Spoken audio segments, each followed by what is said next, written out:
राधे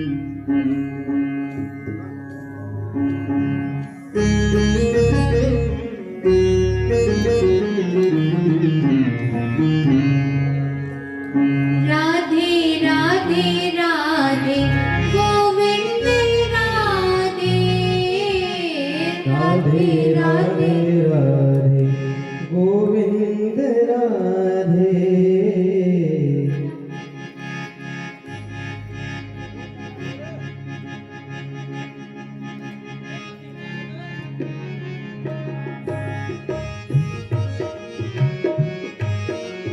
राधे राधे राधे गोविंद राधे राधे राधे राधे गोविंद राधे। राधे राधे राधे गोविंद राधे राधे राधे राधे गोविंद राधे। गोविंद राधे गोपाल राधे गोविंद राधे गोपाल राधे। गोविंद राधे गोपाल राधे गोविंद राधे गोपाल राधे। राधे राधे राधे गोविंद राधे राधे राधे राधे गोविंद राधे। राधे राधे राधे।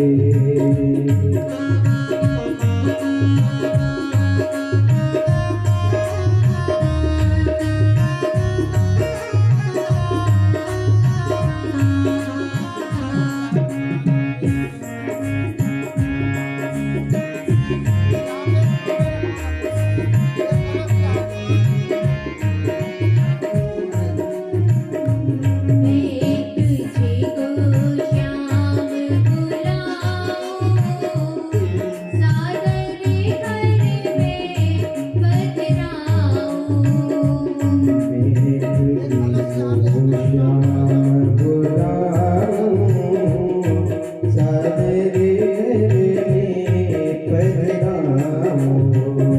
तेरे नाम से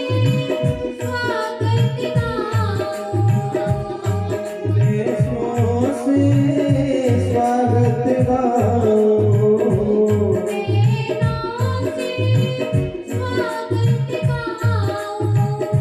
तेरे नाम से स्वागत गाऊं सर्वे बसने तुझे दिखाऊं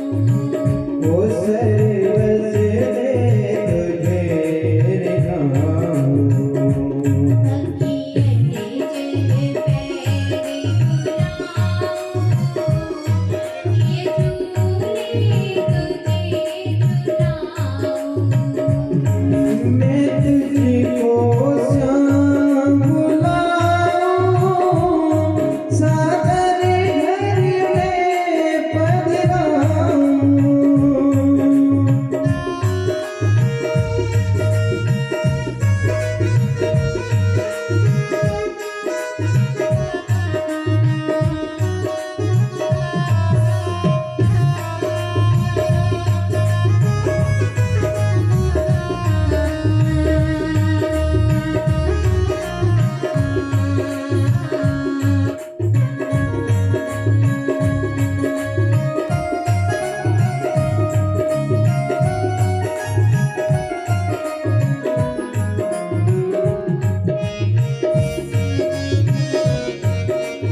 गोविंद राधे गोपाल राधे राधे राधे राधे गोविंद राधे राधे राधे राधे गोविंद राधे राधे राधे राधे गोविंद राधे राधे राधे राधे गोविंद राधे राधे राधे राधे बोलिए भक्तवत्सल भगवान की जय। राधा सर्वेश्वर भगवान की जय।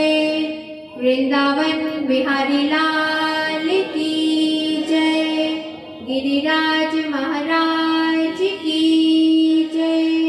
त्रिवेणी संगम की जय। भागवत भगवान की जय। पूज्य सद्गुरुदेव भगवान की जय। जय जय श्री राधे श्याम।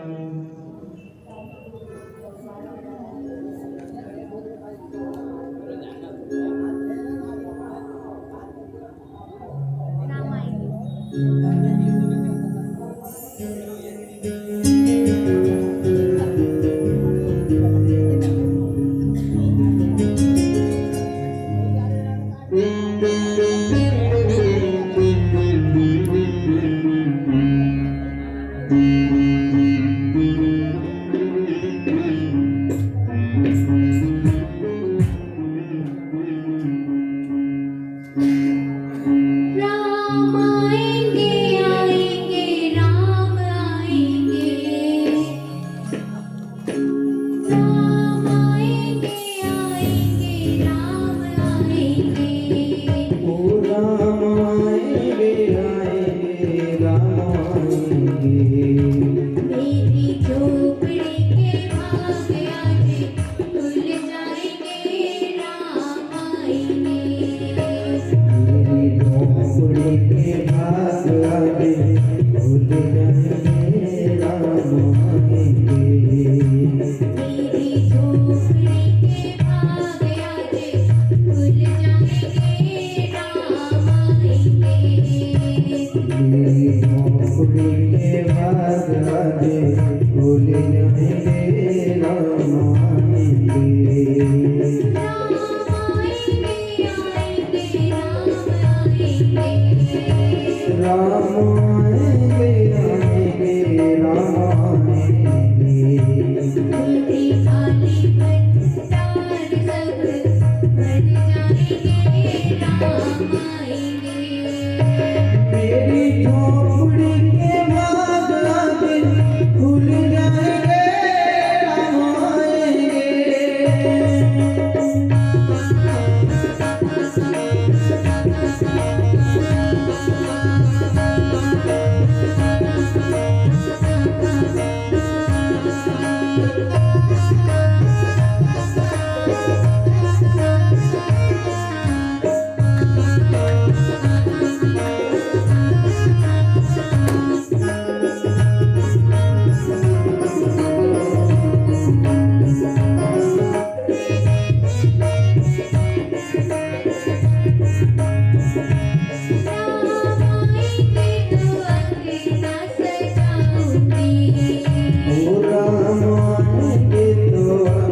भंडार सब भर जाएंगे राम आएंगे।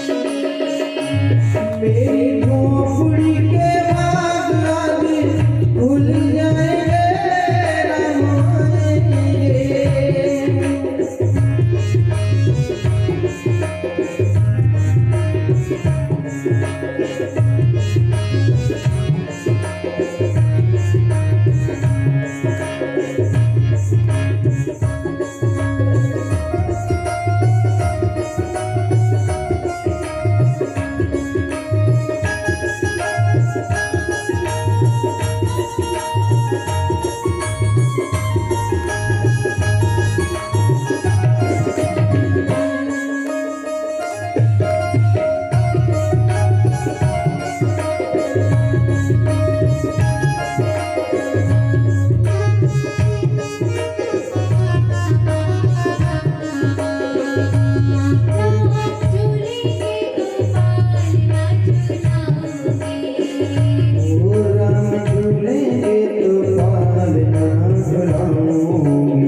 बोलिए भक्त वत्सल भगवान की जय। जय जय श्री राधे श्याम।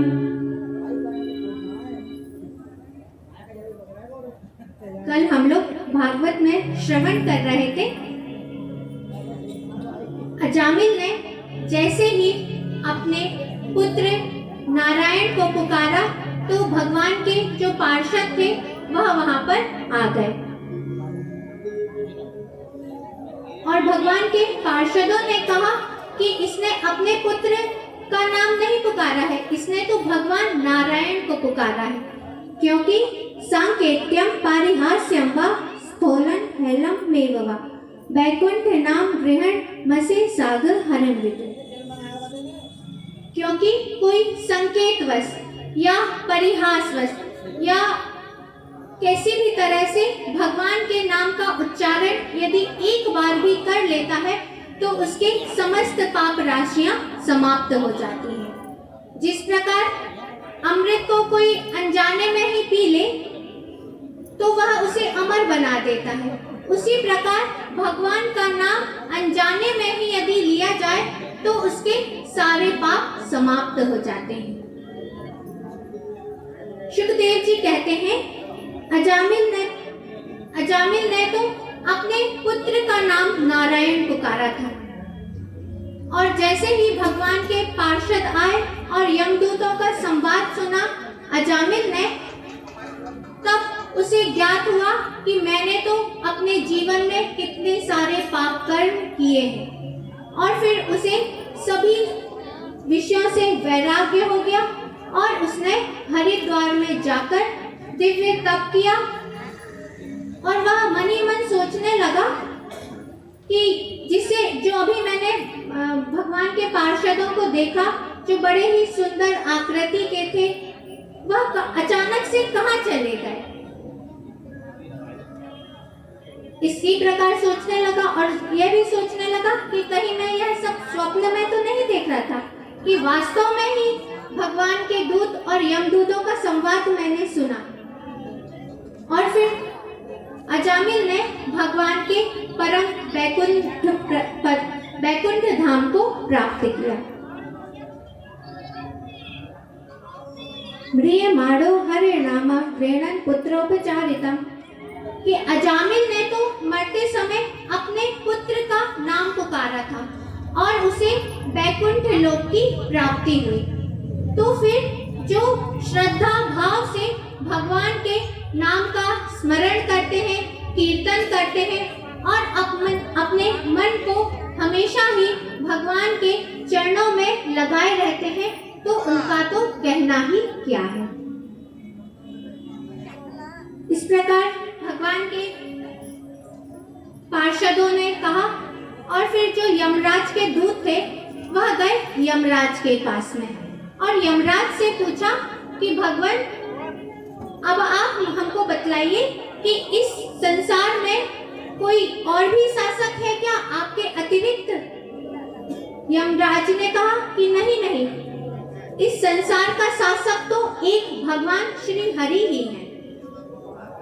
तब यमराज के दूतों ने पूछा कि भगवान अब आप यह बतलाइए कि अब हम यदि एक से दो शासक होंगे तो फिर हम यह जो शासन व्यवस्था है यह कैसे चलेगी, पाप पुण्य का जो फल है उसे कैसे कौन देगा, इसका निर्णय कौन करेगा। यमराज ने कहा कि भगवान इस संसार का जो शासक है वह तो केवल और केवल भगवान श्री हरि ही है और उनका जो यह इनका भगवान का जो नाम है वह कोई और हम 12 हैं भगवान के जो जानते हैं, उनके अलावा और कोई भी नहीं जानता है। स्वयंभू नारदः शंभु कुमारः कपिलो मनु प्रहलादो जनको भीष्मो बलिर्व्यास किर्वयम्। स्वयं ब्रह्मा जी, नारद जी शंकर भगवान, सनकादिक, कपिल, मनु, प्रहलाद, जनक, पितामह भीष्म, बलि, शुकदेव जी और स्वयं मैं यमराज, हम 12 के अतिरिक्त भगवान का जो यह रहस्य है, नाम रूपी रहस्य है, इसे और कोई भी नहीं जानता है।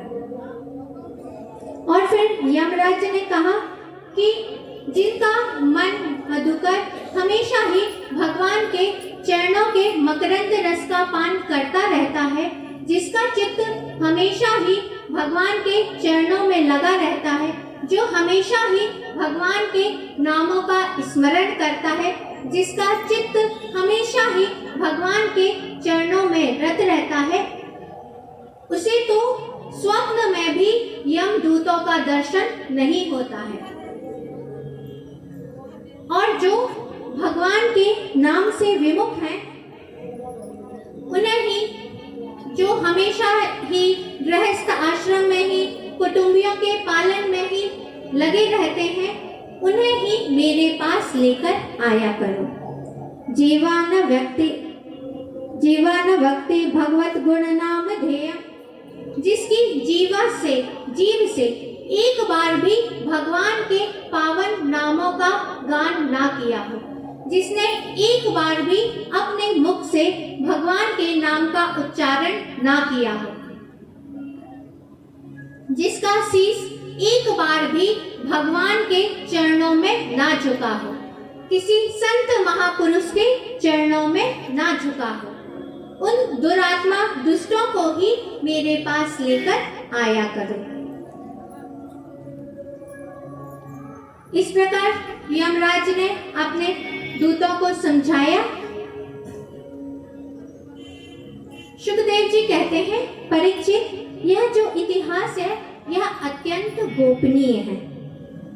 जो पुरुष श्रद्धा भक्ति से इसका श्रवण करते हैं, वह कितने भी पापी क्यों ना हो, हमेशा ही पाप में ही रत रहे हो, लेकिन यदि वह इस पावन चरित्र का श्रवण कर लेते हैं तो उसे स्वप्न में भी यम के दूतों का दर्शन नहीं होता है और उसे सुलभता से ही वैकुंठ की प्राप्ति हो जाती है।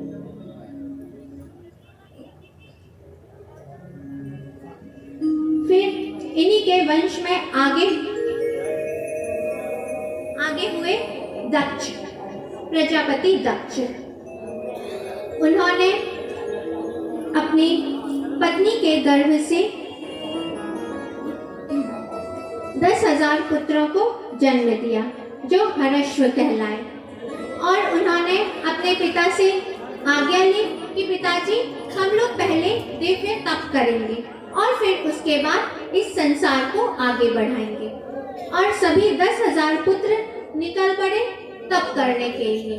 वहां पर उन्हें नारद जी मिले। नारद जी ने पूछा कि आप लोग कहाँ पर जा रहे हैं? उन्होंने कहा कि हम दिव्य तप करने के लिए जा रहे हैं और फिर उसके बाद इस सृष्टि को आगे बढ़ाएंगे। नारद जी ने उनसे गूढ़ प्रश्न किए, जिनका सभी ने उत्तर दिया, और फिर नारद जी ने सभी को संन्यास दीक्षा दे दी और सभी भगवान के दिव्य करने के लिए चले गए। दक्ष ने देखा कि हमारे पुत्र तो सन्यासी हो गए हैं। फिर उन्होंने पुनः 1,000 पुत्रों को उत्पन्न किया, जो शवलाश्व कहलाए। वह भी अपने बड़े भाइयों के अनुसार तप करने के लिए चले गए। नारद जी ने भी उनसे वही गूढ़ प्रश्न किए और उन सभी का उत्तर उन पुत्रों ने भी दिया। तब नारद जी ने भी उन्हें बड़े भाइयों के ही मार्ग का अनुसरण करवाया और उन्हें भी संन्यास की दीक्षा दे दी। दक्ष ने देखा कि नारद जी तो मेरे सभी पुत्रों को ब्रह्मचारी बना रहे हैं।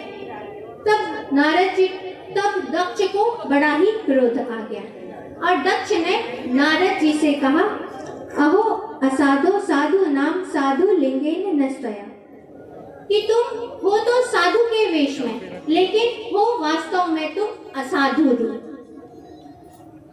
तुम इस प्रकार मेरे पुत्रों को शिक्षा देकर उन्हें ब्रह्मचारी बना रहे हो। ऐसे में सृष्टि कैसे बढ़ेगी? मेरा वंश कैसे बढ़ेगा? ब्रह्मा जी वहां पर आए और फिर दक्ष ने नारद जी को शाप दे दिया।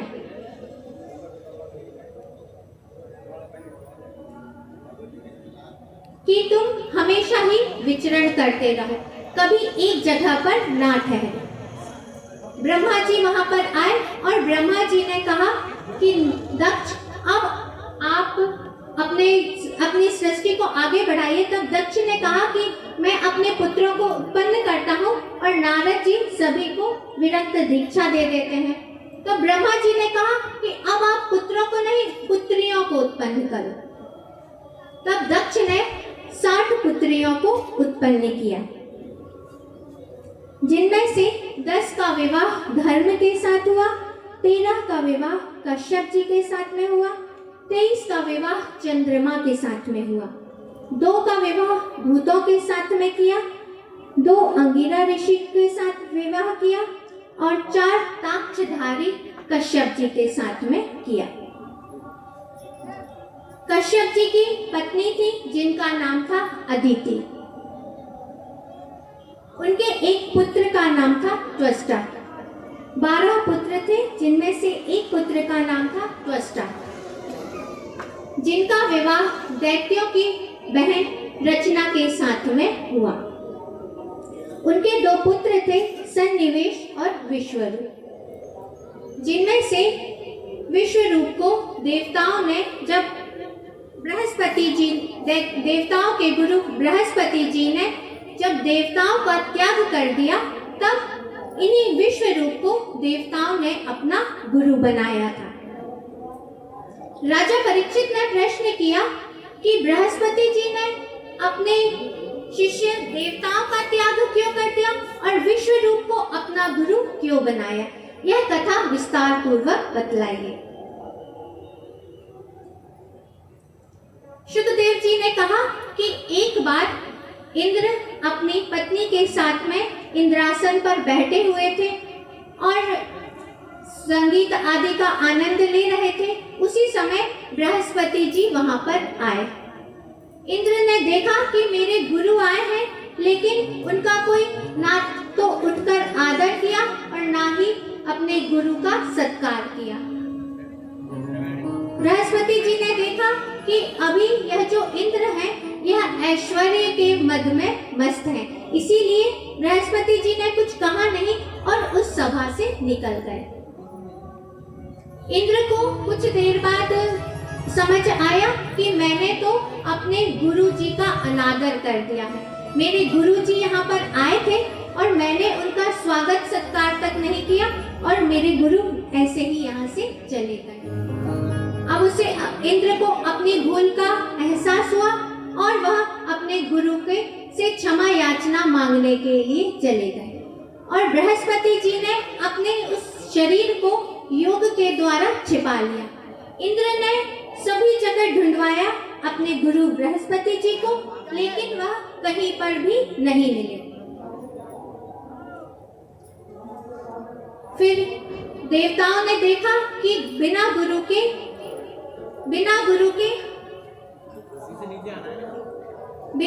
के हम लोग असुरक्षित हैं, और दैत्यों को भी यह बात ज्ञात हो गई थी कि जो देवताओं के गुरु हैं बृहस्पति जी, उन्होंने क्रोधित होकर देवताओं का त्याग कर दिया है।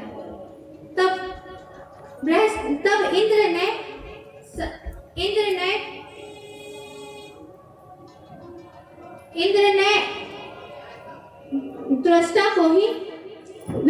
त्वष्टा के पुत्र विश्वरूप को ही अपना गुरु बनाया, और उन्होंने जितने भी इंद्र की का जो धन संपत्ति थी उसे वैष्णवी विद्या के द्वारा सुरक्षित किया और मंत्रों की आहुति देते थे। उनके जो माता थी उनका नाम था रचना, वह दैत्यों की बहन थी। इसीलिए जब विश्वरूप अपने हवन करते थे तब देवताओं को तो आहुति देते थे, लेकिन छिप छिप कर अपने मातृकुल मामाओं को, दैत्यों को भी आहुति दिया करते थे। इंद्र ने देखा कि यह जो हमारे गुरु हैं विश्वरूप, यह तो हमारे साथ छल कर रहे हैं। तब उन्होंने अपने जो गुरु थे विश्वरूप, उनका तलवार से गला काट दिया। जो उनके गुरु थे उनके 3 मुख थे। एक मुख से वह सुरा का पान करते थे, एक मुख से अन्न खाते थे और एक मुख से मदिरा का पान करते थे। 3 मुख थे, तीनों मुखों को काट दिया, जिसके कारण इंद्र को ब्रह्म हत्या लगी। इंद्र ने उस ब्रह्म हत्या से बचने के लिए ब्रह्म हत्या को 4 भागों में बांट दिया। एक भाग पृथ्वी को दिया। पृथ्वी ने ब्रह्म हत्या का चतुर्थांश को इस शर्त के साथ स्वीकार किया कि जो पृथ्वी में जहां कहीं भी यदि गड्ढा आदि हो तो वह समय आने पर भर जाए, और जो पृथ्वी में ब्रह्म हत्या है वह ऊसर के रूप में, बंजर भूमि के रूप में दिखलाई देती है। ब्रह्म हत्या का एक भाग वृक्षों को दिया। वृक्षों में भी गोंद के रूप में ब्रह्म हत्या दिखलाई पड़ती है, और वृक्षों ने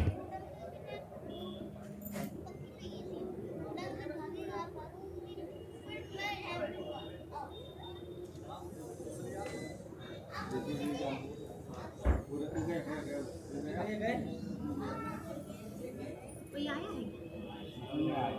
यहाँ से सब लोगों को क्यों बुलाया जा रहा है?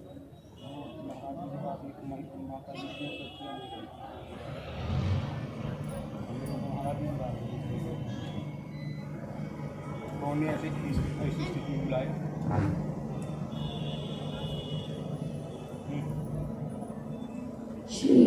श्री राधे।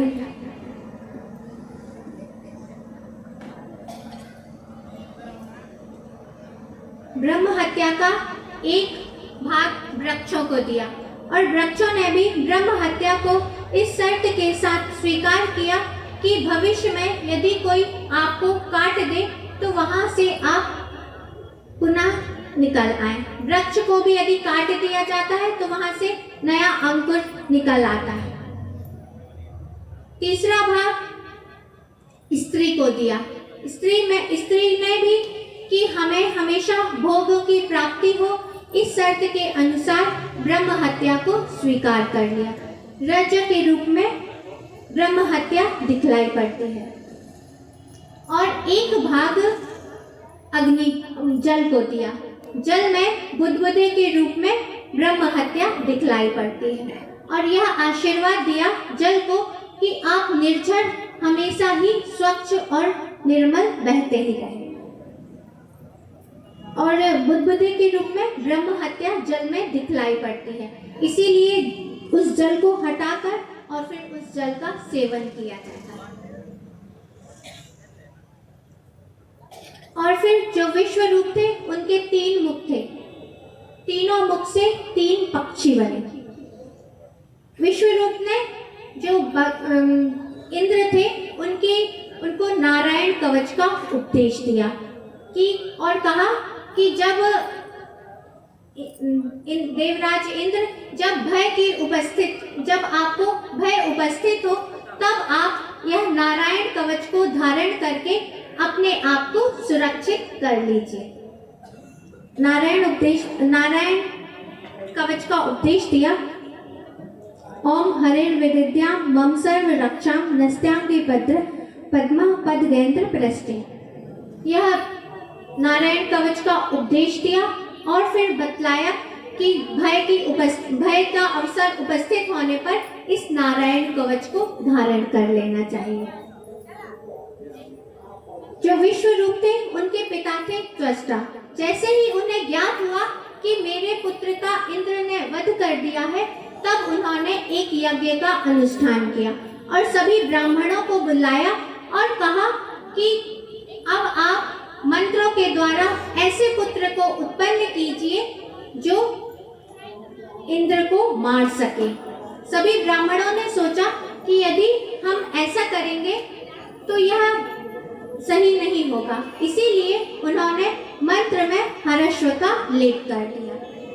हरस्व के लेप करने से यह हुआ कि ऐसा पुत्र उत्पन्न हो जो इंद्र के हाथों मारा जाए, और उस यज्ञ कुंड से एक विकराल वृत्रासुर उत्पन्न हुआ जो दिन एक बाढ़ करके बढ़ता था। उसका जो शरीर था वह बड़ा ही विशाल हो गया।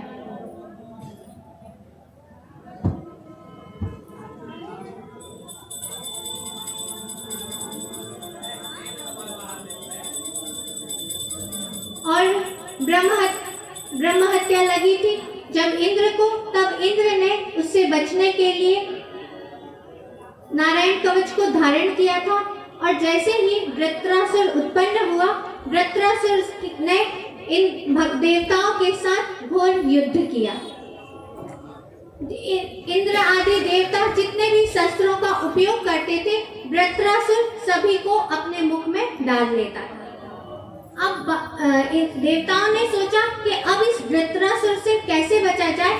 तब वह सब गए भगवान के पास में और भगवान से पूछा कि अब क्या किया जाए। तब भगवान ने कहा कि अब आप लोग जाइए दधीचि ऋषि के पास में और उनसे उनकी हड्डियों का दान मांगिए और उनकी हड्डी से ही विश्वकर्मा जी एक वज्र का निर्माण करेंगे, जिससे इस वृत्रासुर की मृत्यु होगी। सभी देवता पहुंचे दधीचि ऋषि के पास में और दधीचि ऋषि से कहा कि हम आपसे कुछ मांगने के लिए आए हैं। देवताओं ने कहा, ननु स्वार्थ परा लोको न वेद पर संकटम यदि वेद न याचेत नीति नाह यदीश्वरा। कि यदि हम लोग इस समय याचक बनकर आए हैं, तब जो दान मांगने के लिए जाते हैं वह सामने वाले का यह भाव नहीं देखते हैं कि सामने वाले दे सकता है कि नहीं दे सकता है। और फिर यह भी कहा कि यदि कोई दानी का जो मांगने के लिए आया है, यदि वह उस भाव को समझ जाए तो फिर वह दान मांगेगा ही नहीं। और यदि देने वाला अपना परिस्थिति सामने वाले को पता नहीं रहती है तो भी वह मांगता है। दोनों यदि अपने अपने भाव समझ जाए तो फिर यह परिस्थिति ही उत्पन्न ना हो, ना तो मांगने की और ना ही देने की। दधीचि ऋषि ने कहा कि मैं आपसे यही उपदेश सुनना चाहता था। अब मेरा जो शरीर है यह मैं आपको दिए देता हूँ। और उन्होंने अपने शरीर का दान कर दिया।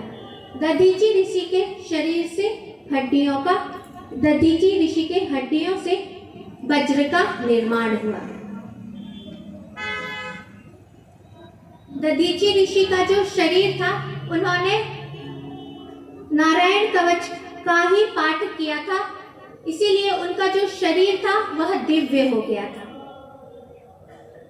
एक बार इंद्र ने जब दधीचि ऋषि से कहा कि आप मुझे उपदेश दीजिए, तब उन्होंने कहा कि अब आपने जो यह मुझे आत्मज्ञान का उपदेश दिया है, यह अब किसी और को मत दीजिएगा, नहीं तो मैं आपका यह जो शीश है इसे काट दूंगा। फिर दधीचि ऋषि के पास में एक बार अश्विनी कुमार आए। अश्विनी कुमार देवताओं के वैद्य हैं। उन्होंने कहा कि अब आप उसी विद्या का उपदेश हमें भी दीजिए। दधीचि ऋषि ने कहा कि इंद्र ने कहा है कि यदि मैं यह उपदेश किसी और को दूंगा तो वह मेरा शीश काट देगा। तब अश्विनी कुमारों ने कहा कि हम आपका शीश पहले ही अलग कर देते हैं और आपके शीश के स्थान पर घोड़े का शीश लगा देते हैं। और अश्विनी कुमारों ने दधीचि ऋषि का जो शीश था उसे काट कर उसे सुरक्षित रख लिया और उनके इस जगह पर घोड़े का शीश लगा दिया। इसीलिए इस विद्या को अश्वशिरा विद्या भी कहा जाता है। बोलिए भक्तवत्सल भगवान की जय। पूज्य सद्गुरुदेव भगवान की जय।